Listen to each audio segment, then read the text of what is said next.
महाभारत अध्याय 158। रुक्मी का सहायता देने के लिए आना, परंतु पांडव और कौरव दोनों पक्षों के द्वारा कोरा उत्तर पाकर लौट जाना।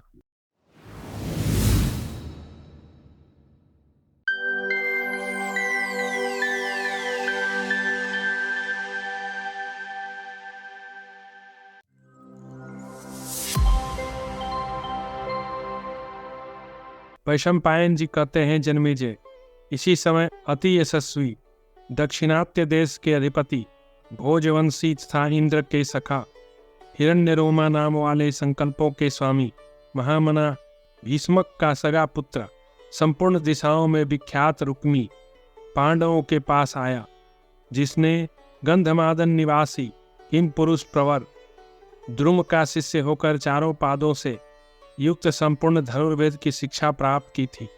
जिस महाबाहो ने गांडीव धनुष के तेज के समान ही तेजस्वी विजय नामक धनुष इंद्र देवता से प्राप्त किया था, वह दिव्य लक्षणों से संपन्न सांग धनुष की समानता करता था।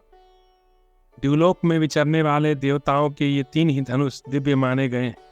उनमें से गांडीव धनुष वरुण का, विजय देवराज इंद्र का तथा सांग नामक दिव्य धनुष भगवान विष्णु का बताया गया है।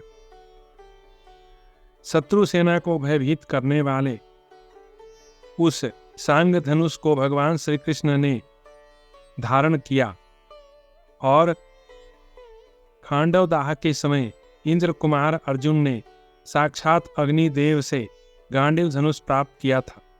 महातेजस्वी रुक्मी ने द्रुम से विजय नामक धनुष पाया था। भगवान श्री कृष्ण ने अपने तेज और बल से मूर दैत्य के पासों का उच्छेद करके भूमिपुत्र नरकासुर को जीतकर जब उसके यहाँ से अदिति के मणिमय कुंडल वापस ले लिए और 16,000 स्त्रियों तथा नाना प्रकार के रत्नों को अपने अधिकार में कर लिया, उसी समय उन्हें सांग नामक उत्तम धनुष भी प्राप्त हुआ था।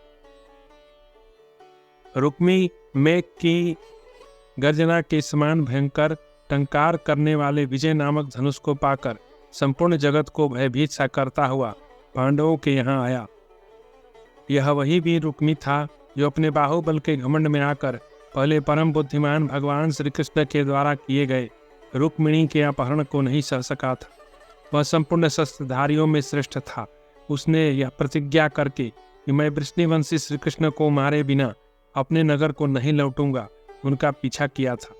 उस समय उसके साथ विचित्र आयुधों और कवचों से सुशोभित दूर तक के लक्ष्य को मार गिराने में समर्थ था बढ़ी हुई गंगा के समान विशाल चतुरंगिणी सेना थी। राजन, योगेश्वर भगवान श्री कृष्ण के पास पहुंचकर उनसे पराजित होने के कारण लज्जित हो वह पुनः कुंडिनपुर को नहीं लौटा। भगवान श्री कृष्ण ने जहां युद्ध में शत्रु वीरों का हनन करने वाले रुक्मी को हराया था, वही रुक्मी ने भोजकट नामक उत्तम नगर बसाया। राजन, प्रचुर हाथी घोड़ों वाली विशाल सेना से संपन्न वह भोजकट नामक नगर संपूर्ण भूमंडल में विख्यात है। महापराक्रमी भोजराज रुक्मी एक अच्छानी विशाल सेना से घिरा हुआ शीघ्रतापूर्वक पांडवों के पास आया। उसने कवच, धनुष, दस्ताने, खड्ग और तरकस धारण किए। सूर्य के समान तेजस्वी ध्वज के साथ पांडवों की विशाल सेना में प्रवेश किया। वह वसुदेव नंदन भगवान श्री कृष्ण का प्रिय करने की इच्छा से आया था।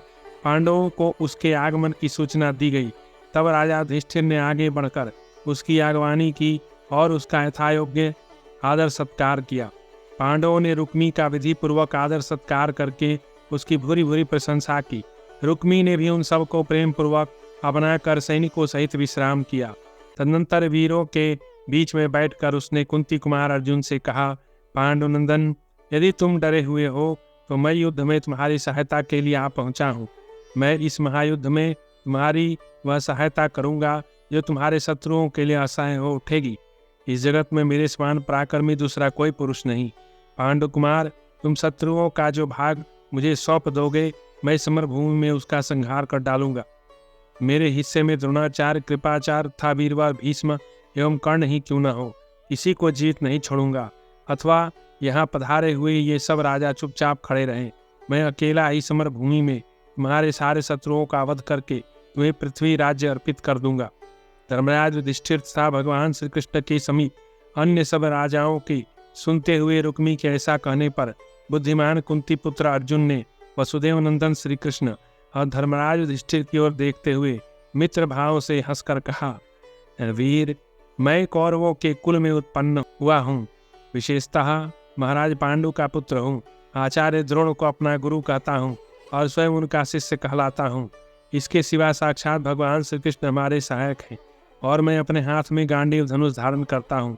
ऐसी स्थिति में मैं अपने आप को डरा हुआ कैसे समझ सकता हूँ। वीरवर, कौरवों की घोष यात्रा के समय जब मैंने महाबली गंधर्वों के साथ युद्ध किया था, उस समय कौन सा मित्र मेरी सहायता के लिए आया था? खांडवन में देवताओं और दानवों से परिपूर्ण भयंकर युद्ध में जब मैं अपने प्रतिपक्षियों के साथ युद्ध कर रहा था, उस समय मेरा कौन सहायक था? जब निवात कवच था काल के नामक दानवों के साथ छिड़े हुए युद्ध में मैं अकेला ही लड़ रहा था, उस समय मेरी सहायता के लिए कौन आया था? इसी प्रकार विराट नगर में जब कौरवों के साथ होने वाले संग्राम में मैं अकेला ही बहुत से वीरों के साथ युद्ध कर रहा था, उस समय मेरा कौन सहायक था? मैंने युद्ध में सफलता के लिए इंद्र, रुद्र, यम, कुबेर, वरुण, अग्नि, कृपाचार्य, द्रोणाचार्य तथा भगवान श्री कृष्ण की आराधना की है। मैं तेजस्वी, दृढ़ एवं दिव्य गांडीव धनुष धारण करता हूँ। मेरे पास अक्षय बाणों से भरे हुए तरकस और मौजूद है और दिव्य अस्त्रों के ज्ञान से मेरी शक्ति बढ़ी हुई है। श्रेष्ठ, फिर मेरे जैसा पुरुष साक्षात वज्रधारी इंद्र के समान भी मैं डरा हुआ हूँ। यह सुयश का नाश करने वाला वचन कैसे कह सकता हूँ? महाबाहो, मैं डरा हुआ नहीं हूँ तथा मुझे सहायक की भी आवश्यकता नहीं है। आप अपनी इच्छा के अनुसार जैसा उचित समझें अन्यत्र चले जाइए या यहीं रहिए। वैशंपायन जी कहते हैं, भरतश्रेष्ठ, उन परम बुद्धिमान अर्जुन का वचन सुनकर रुक्मी अपनी समुद्र सदृश विशाल सेना को लौटाकर उसी प्रकार दुर्योधन के पास गया। दुर्योधन से मिलकर राजा रुक्मी ने उससे भी वैसी ही बातें कही। तब अपने को सूरवीर मानने वाले दुर्योधन ने भी उसकी सहायता लेने से इनकार कर दिया। महाराज, उस युद्ध से दो ही वीर अलग हो गए थे। एक तो वृष्णिवंशी रोहिणी नंदन बलराम और दूसरा राजा रुक्मी। बलराम जी के तीर्थ यात्रा में और भीष्मक पुत्र रुक्मी के अपने नगर को चले जाने पर पांडवों ने पुनः गुप्त मंत्रणा के लिए बैठक की। भारत, राजाओं से भरी हुई धर्मराज की वह सभा तारों और चंद्रमा से विचित्र शोभा धारण करने वाले आकाश की भांति सुशोभित हुई। अगला अध्याय 159। धृतराष्ट्र और संजय का संवाद। जन्मेजय ने पूछा, द्विश्रेष्ठ, जब इस प्रकार कुरुक्षेत्र में सेनाएं मोर्चा बांधकर खड़ी हो गई तब काल प्रेरित कौरवों ने क्या किया? वैशंपायन जी ने कहा, भरतकुल भूषण महाराज, जब वे सभी सेनाएं कुरुक्षेत्र में व्यूह रचना पूर्वक डट गई तब धृतराष्ट्र ने संजय से कहा, संजय, यहाँ आओ और कौरवों तथा पांडवों की सेना के पड़ाव पड़ जाने पर वहाँ जो कुछ हुआ वह सब मुझे पूर्ण रूप से बताओ।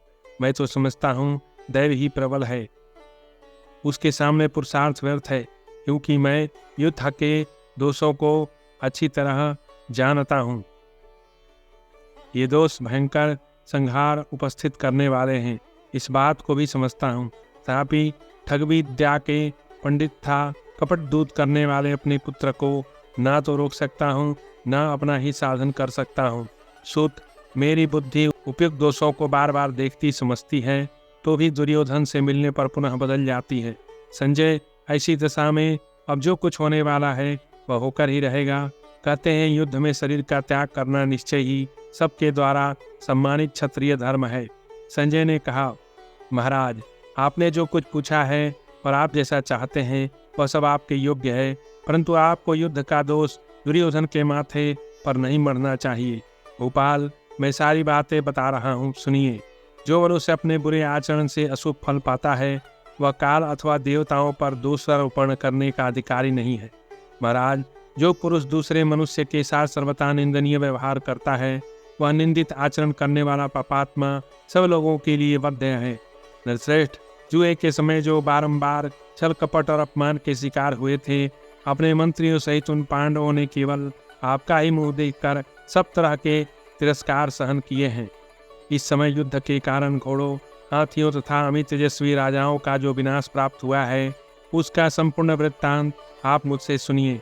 महामते, इस महायुद्ध में संपूर्ण लोकों के विनाश को सूचित करने वाला जो वृत्तांत जैसे जैसे घटित हुआ है वह सब स्थिर होकर सुनिए और सुनकर एक चित्त बने रहिए, क्योंकि मनुष्य पुण्य और पाप के फल भोग की प्रक्रिया में स्वतंत्र करता नहीं है। क्योंकि मनुष्य प्रारब्ध के अधीन है, उसे तो कठपुतली की भांति उस कार्य में प्रवृत्त होना पड़ता है। कोई ईश्वर की प्रेरणा से कार्य करते हैं, कुछ लोग आकस्मिक संयोगवश कर्मों में प्रवृत्त होते हैं, तथा दूसरे बहुत से लोग अपने पूर्व कर्मों की प्रेरणा से कार्य करते हैं। इस प्रकार ये कार्य की त्रिविध अवस्थाएं देखी जाती हैं। इसलिए इस महान संकट में पड़कर आप स्थिर भाव से सारा वृत्तांत सुनिए। इस प्रकार श्री महाभारत उद्योग पर्व के अंतर्गत सैन्य निर्याण पर्व में संजय वाक्य विषयक 159वां अध्याय पूरा हुआ।